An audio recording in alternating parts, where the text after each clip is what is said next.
ഉറക്കെ പറഞ്ഞു, തൗഹീദ് മനസ്സിൽ ഊട്ടിയുറപ്പിച്ചുറക്കെ പറഞ്ഞു. അത് ശരിയായില്ല. ഇപ്പോ ആ CD വാങ്ങാൻ പാടില്ല, വിൽക്കാൻ പാടില്ല. MD വിഷന്റെ CD വിൽക്കുന്നുണ്ട് ചില സ്റ്റാളുകാര്.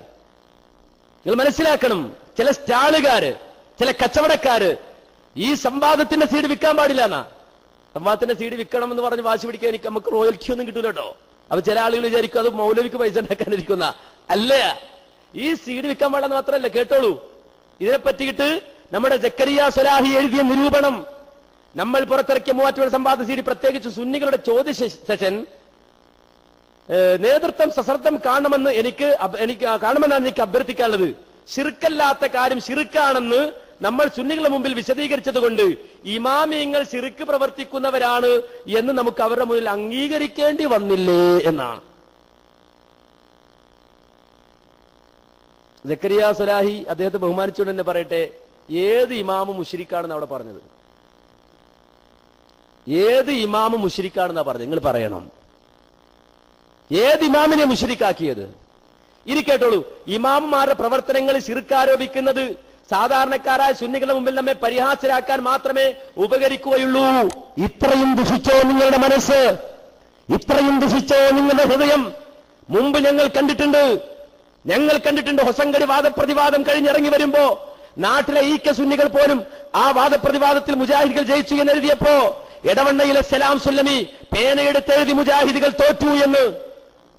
ഇടമുട്ടം സംവാദം കഴിഞ്ഞിറങ്ങി വരുമ്പോ അവിടെ മുജാഹിദ് പ്രസ്ഥാനത്തെ സംബന്ധിച്ചിടത്തോളം ഒരു ആദർശം പറഞ്ഞു മടങ്ങി വരുമ്പോ എടവണ്ണ സുല്ലമി പേനയെടുത്തു, എന്നിട്ട് മുജാഹിദുകൾ തോറ്റു എന്നെഴുതി. അറിയോ നിങ്ങൾക്ക്? ആലുവ സംവാദം കഴിഞ്ഞ് മടങ്ങി വരുമ്പോ എടവണ്ണ സുല്ലമി പേനയെടുത്തു, മുജാഹിദുകൾ തോറ്റു എന്നെഴുതി. അതിനുശേഷം തലശ്ശേരി സംവാദം കഴിഞ്ഞു, ഒരാടെ മിണ്ടാട്ടം കണ്ടില്ല. ഇനി അത് കഴിഞ്ഞു, ഇപ്പോൾ മൂവാറ്റുപുഴ സംവാദം കഴിയുമ്പോ സലാം സുല്ലമി മാത്രമല്ല പേനയെടുക്കുന്നത്, സലാം സുല്ലമിയുടെ ശിഷ്യൻ സക്കരിയ സ്വലാഹിയും മുജാഹിദുകൾ തോറ്റു എന്ന് പറഞ്ഞിട്ട് പേനയെടുക്കാൻ തുടങ്ങി. ആർക്ക് വേണ്ടിയാ? നിങ്ങളെ ആരാണ് ഈ കോലത്തിലാക്കിയത്? നിങ്ങൾക്ക് ഞാൻ പറയുന്നില്ല എന്താ സംഭവിച്ചത്. ഇനി കേട്ടോളൂ, അബ്ദുൽ ജബ്ബാർ മൗലയുടെ വാദം ശിർക്കാണെന്ന് പറയുന്ന ലാഘവത്തോടെ ലോക മുസ്ലിങ്ങൾ ബഹുമാനിക്കുന്ന ഇമാമുമാരുടെ പ്രവർത്തനങ്ങളിൽ ശിർക്ക് ആരോപിക്കുന്നത് ശരിയാണോ? ഏത് ഇമാമ ജിന്നിനോട് തേടിയത്? ഏത് ഇമാമ ജിന്നിനോട് തേടിയത്? ഏത് ഇമാമ മലക്കിനോട് തേടിയത്? മാത്രല്ല കേട്ടോ, ഇമാമിങ്ങൾക്കൊന്നും തൗഹീദ് തിരിഞ്ഞില്ല, കായക്കൊടിക്കാരൻ ഹനീഫക്കാണ് ആകെ കൂടി തൗഹീദും ശിർക്കും തിരിഞ്ഞത് എന്ന അഹ്സനിയുടെ പരിഹാസം സുന്നികളെ സംബന്ധിച്ചിടത്തോളം പ്രസക്തരാണ്. ഇവിടുത്തെ സുന്നിയാരാ? ഈ ഖുറാഫികളെ സംബന്ധിച്ചിടത്തോളം പ്രസക്താണ്. ആരാണ് ആ ഖുറാഫി? ആരാണ് ആ സുന്നി? നിങ്ങൾ മനസ്സിലാക്കേണ്ടതുണ്ട്.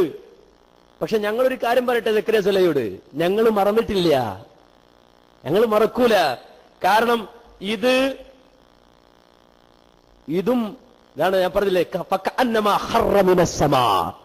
ആകാശത്ത് നിന്ന് വീണവരെ പോലെയാ. നിങ്ങൾ സംശയം വേണ്ട. തൗഹീദിലാണ് നിങ്ങൾ സംശയിച്ചത്, വേറെടുത്തല്ല. തൗഹീദിൽ സംശയിച്ചാൽ വീഴും. അള്ള പറഞ്ഞു വീഴുമെന്ന് വീണു. അങ്ങനെ വന്നപ്പോ അലവിയുടെ പ്രസംഗവും നിങ്ങളുടെ പ്രസംഗവും ഈക്വലായി. ഇനി വേറെ മൂല്യം ഞാൻ തരാ, പിടിച്ചോളൂ. ആരാ പ്രസംഗിക്കത്? നജീബോരെ പ്രസംഗം കേൾക്കാം, എന്നിട്ട് ആരെ പ്രസംഗം നോക്കാം. വിരുദ്ധ ക്യാമ്പയിനുകളും വിദ്യാർത്ഥി വിരുദ്ധ പ്രചാരണങ്ങളും തന്നെയാണ് ഈ സംഘത്തിന്റെ മെയിൻ ലക്ഷ്യം എന്നർത്ഥം. ഇക്കഴിഞ്ഞ 3 വർഷങ്ങളിലും ഈ സംഘം പല ക്യാമ്പയിനുകളും നടത്തുകയുണ്ടായി. ഈ ശിർക്കാരോപണം അവസാനിപ്പിക്കുക എന്ന പേരിൽ ഈ സംഘം നടത്തിയ 40 ദിവസം നീണ്ടുനിന്ന ക്യാമ്പയിൻ ചരിത്രപരമായ വിജയം നേടി. വഹാബികൾ ശിർക്കാരോപിക്കുന്നു എന്ന് ജനങ്ങൾ പ്രത്യേകം മനസ്സിലാക്കുകയും ഈ ശിർക്കാരോപണം വേണ്ടതില്ല എന്ന് പൊതുവെ അവർക്കിടയിൽ തന്നെ പ്രചരിച്ചുകൊണ്ടിരിക്കുകയും അവർക്കിടയിൽ തന്നെ അഭിപ്രായം ഉയരുകയും ചെയ്യുന്ന ഒരവസ്ഥയിലെത്തിയപ്പോൾ ഞങ്ങൾ സുന്നികൾക്കെതിരെ ശിർക്കല്ലേ ആരോപിക്കുന്നുള്ളൂ, കുഫ്ർ ആരോപിക്കുന്നില്ലല്ലോ എന്ന നിലവാരത്തിലാണ് വഹാബികൾ പിന്നീട് എത്തിപ്പെട്ടത്. ശിർക്കല്ലേ ആരോപിക്കുന്നുള്ളൂ, കുഫ്ർ ആരോപിക്കുന്നില്ലല്ലോ എന്ന്. കണ്ടോ? ഇതിപ്പോ ശിർക്ക് ആരോപണത്തിന് മറുപടി ആർക്ക്? അനസ് ശിർക്ക് ആരോപിക്കുകയാണ്. ഹനീഫ ശിർക്ക് ആരോപിക്കുകയാണ്, അബ്ദുറഹ്മാൻ സലഫി ശിർക്ക് ആരോപിക്കുകയാണ്. ശിർക്ക് ആരോപകർക്ക് മറുപടി കേട്ടോളൂ. ഇനി ബാക്കി നജീബ് പ്രസംഗം. എന്താണ് കുഫർ എന്താണ് എന്ന് പോലും ഇതുവരെ തിരിച്ചറിഞ്ഞിട്ടില്ലാത്ത പാവങ്ങളാണ് ഇക്കാലമത്രയും തവസ്സുലിന്റെയും വിശ്വാസയുടെയും ഖബറിൽ വെച്ച് സിയാറത്ത് ചെയ്യുന്നതിന്റെയും ആവലാതി പറയുന്നതിന്റെയും പേരിൽ സമൂഹത്തെ മൊത്തം ശിർക്കാരോപിക്കുകയും മുശ്രിക്കുകളാക്കി മുദ്രയടിക്കുകയും ചെയ്തിരുന്നത് എന്ന് നാം ഓർക്കേണ്ടതുണ്ട്. ഈ ശിർക്കാരോപണം അവസാനിപ്പിക്കുക എന്ന ക്യാമ്പയിനോടുകൂടെയാണ് വാസ്തവത്തിൽ ഈ ശിർക്കാരോപണത്തിന്റെ ഗൗരവം, ശിർക്കാരോപണത്തിന്റെ നിലപാട് ജനങ്ങൾക്കിടയിൽ പ്രചാരം നേടാനിടയെന്നത്. ഇതിനുശേഷം ലക്ക അഷ്കൂ യാ നബി എന്ന പേരിൽ ഒരു റബീഉൽ അവ്വലിൽ ഈ സംഘം നടത്തിയ ക്യാമ്പയിനും വളരെ വിജയകരമായി അവസാനിക്കുകയുണ്ടായി.